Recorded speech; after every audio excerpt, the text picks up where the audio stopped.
News bell network మీడియాకు స్వాగతం. శ్రీకాకుళం జిల్లా ఇచ్చాపురం నియోజకవర్గంలో టీడీపీ ఆధ్వర్యంలో బాబు షూరిటీ భవిష్యత్తుకు గ్యారంటీ కార్యక్రమాన్ని ఆదివారం నిర్వహించారు. ఈ కార్యక్రమానికి Ichchapuram TDP MLA doctor Bendalam Ashok, MP Kinjarapu Rammohan Naidu హాజరయ్యారు. ముందుగా గ్రామంలో ఎంపీ నిధులతో నిర్మించిన కమ్యూనిటీ హాల్ను ప్రారంభించారు. ఈ సందర్భంగా ఏర్పాటు చేసిన సమావేశంలో MP Rammohan Naidu, MLA doctor Ashok మాట్లాడుతూ, అందరికీ కోపం వచ్చింది. గ్రూపుకు ₹1,00,000 ఇస్తున్నారు. గ్రూపుకు ₹1,00,000 ఇస్తే అప్పు తీసుకున్నటువంటి వాళ్ళకి ఉపయోగపడుతుంది. మిగిలిన సభ్యుల పరిస్థితి ఏంటి అంటే, గ్రూపులో ఎంతమంది సభ్యులు ఉంటే అంతమందికి కూడా ₹15,000 ఇవ్వడమే కాకుండా మీరు అడగకుండానే ఇంకొక ₹10,000 కూడా మీకు ఇచ్చినటువంటి ఘనత ఆ రోజు చంద్రబాబు నాయుడు గారు. ఆ రోజు మన దగ్గర డబ్బులు లేవు, కష్టాలు ఉన్నాయి. కానీ ఆ రోజు ఆ పనులతో పాటు గ్రామాలను కూడా అభివృద్ధి బాటలో నడిపినటువంటి ఘనత ఆ రోజు తెలుగుదేశం పార్టీకి ఉంది. ఈ రోజు నేను ఛాలెంజ్ చేసి అడుగుతున్నాను. ఇక్కడ చాలా మంది మన ఎంపీటీసీలు గెలిచారు. ఈ గ్రామంలో 2014 నుంచి 2019లో వేసినటువంటి సిమెంట్ రోడ్లు తప్ప ఒక్క రోడ్డు అయినా ఈరోజు సిమెంట్ రోడ్డు పడిందా ఈ పంచాయతీలో? ఎందుకు పడలేదు? ఎంతసేపు ఏంటంటే ప్రజలకు నేను డబ్బులు పంచుతున్నాను, సంక్షేమ కార్యక్రమాలు చేస్తున్నానని చెప్పి వాలంటీర్ వ్యవస్థ అని ఒక వ్యవస్థని ఆయన చెప్పు చేతుల్లో పెట్టుకుని ఒక 50 ఇళ్ళకి ఎవరైనా తెలుగుదేశంతో మాట్లాడితే వాళ్ళ పెన్షన్ తీసేయండి, ఎవరైనా తెలుగుదేశంతో మాట్లాడితే వాళ్ళ రేషన్ కార్డు తీసేయండి, వాళ్ళకి చేయూత రాకుండా చేయండి, వాళ్ళకి అమ్మ ఒడి రాకుండా చేయండి అని చెప్పడం తప్ప ఏ మాత్రమైన గ్రామాల్లో కనీసమైనటువంటి పరిపాలన చేసినటువంటి సందర్భం ఉందా? లేదు. ఈరోజు ఇది చేయూత అనే ఒక పథకం అండి. నిజంగా ప్రజల్ని ఎంత మోసం చేస్తున్నారో ఒకసారి మీ అందరూ కూడా ఆలోచించండి. చేయూత పథకం 45 సంవత్సరాల నుంచి 60 సంవత్సరాల వాళ్ళకి మాత్రమే ఇస్తున్నటువంటి ఒక పథకం. ఈ పథకం వల్ల 18 సంవత్సరాల వయసు నుంచి 45 సంవత్సరాల వయసు ఉన్నటువంటి ఆడపిల్లలు పొదుపు డబ్బులు కట్టట్లేదా? వాళ్ళ సంఘాల్లో లేరా? మరి వాళ్ళకి ఎందుకు డబ్బులు ఇవ్వట్లేదు? 60 దాటిన తర్వాత వాళ్ళకి అవసరాలు ఉండవా? వాళ్ళకి ఈ రోజు చేయూత ఇచ్చే పరిస్థితి లేదా?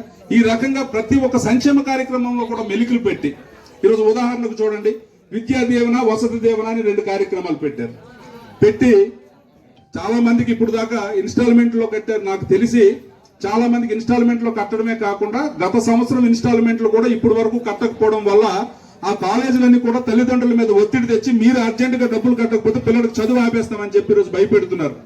ఆ పరిస్థితి నుంచి పక్కన పెట్టి ఈ మధ్యన కొత్తగా ఏం చేశాడంటే, తల్లికి పిల్లకి ఇద్దరికి జాయింట్ అకౌంట్ పెట్టమని చెప్పి ఈరోజు కొత్త మెలికి పెట్టి ఈరోజు సగానికి సగం మందికి ఈ రోజు సంక్షేమ కార్యక్రమాలు తీసేసే ప్రయత్నం చేస్తున్నాడు. ఇలా ఏ ఒక్క స్కీములో కూడా స్కామ్ చేస్తూనే ముందుకెళ్తున్నటువంటి ప్రభుత్వం జగన్మోహన్ రెడ్డి ప్రభుత్వం. ఇప్పుడు మనం ఆలోచించాలి. ఒకసారి మీరే ఆలోచించండి. 73 సంవత్సరాల వయసు ఉన్నటువంటి ఒక ముసలి వాళ్ళు ఎవరైనా మన ఇంట్లో ఉంటే వాళ్ళకి సహజంగా మనం ఎంత జాగ్రత్తగా చూసుకుంటాం? మనం ఆ మంచం దగ్గరికే మనం భోజనం తీసుకెళ్తాం, టీ తీసుకెళ్తాం, వాళ్ళు బాత్రూమ్కి వెళ్తారంటే వాళ్ళ చెయ్యికి మనం దన్ని. చంద్రన్న పెళ్లి కానుకని పెట్టాం.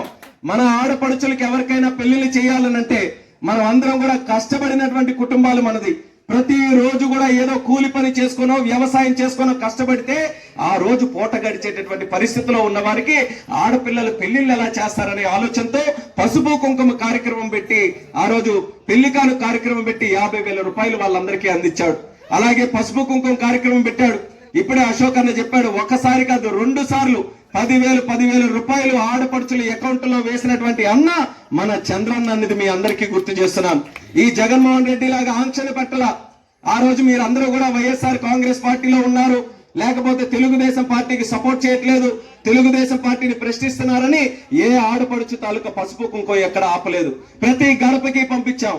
ఎంతమంది ఆడపడుచులున్నా 18 సంవత్సరాలు దాటి తల్లికి, చెల్లికి, పిల్లకి, నాన్నమ్మకి, అవ్వకి, తాతమ్మకి ఎంతమంది ఆడపడుచులున్నా సరే ప్రతి ఒక్కరికి కూడా గౌరవప్రదంగా 10,000 అందించినటువంటి ప్రభుత్వం మన తెలుగుదేశం పార్టీ ప్రభుత్వాన్ని తెలియజేస్తున్నాను. మరి ఈయన పెట్టాడు పథకం ఈ రోజు చేయొద్దు అని చెప్పి. ఏమన్నాడు ఆ రోజుల్లో? ఆడపడుచులందరికీ కూడా నేను అన్నదమ్ముళ్ళని, మీ పిల్లలు ఎవరైనా ఉంటే వాళ్ళకి ఇప్పుడే చెప్పండి, మీ జగన్మామ వస్తున్నాడు, అన్ని కూడా చేయిస్తాడని. మరి ఆ జగన్మామ వచ్చిన తర్వాత ఎంతమంది గొంతు నొక్కాడో ఒక్కసారి మీరు అందరూ గమనించాలి. ఆడపడుచులు అన్నప్పుడు అందరికీ కూడా ఇవ్వాలి కదా. 18 సంవత్సరాలు దాటినటువంటి ఏ ఆడపడుచు అయినా సరే వాళ్ళకి ఒక కుటుంబం ఉంటుంది, వాళ్ళకి కష్టాలు ఉంటాయి. కానీ 45 సంవత్సరాలు వచ్చినంత వరకు ఒక్క చిల్లి గవ్వ కూడా వాళ్ళ అకౌంట్ లో వేయట్లేదు. 45 నుంచి 60 సంవత్సరాల వరకే ఇచ్చి చాలా మంది మహిళలకు ఈ రోజు అన్యాయం చేస్తున్నాడు.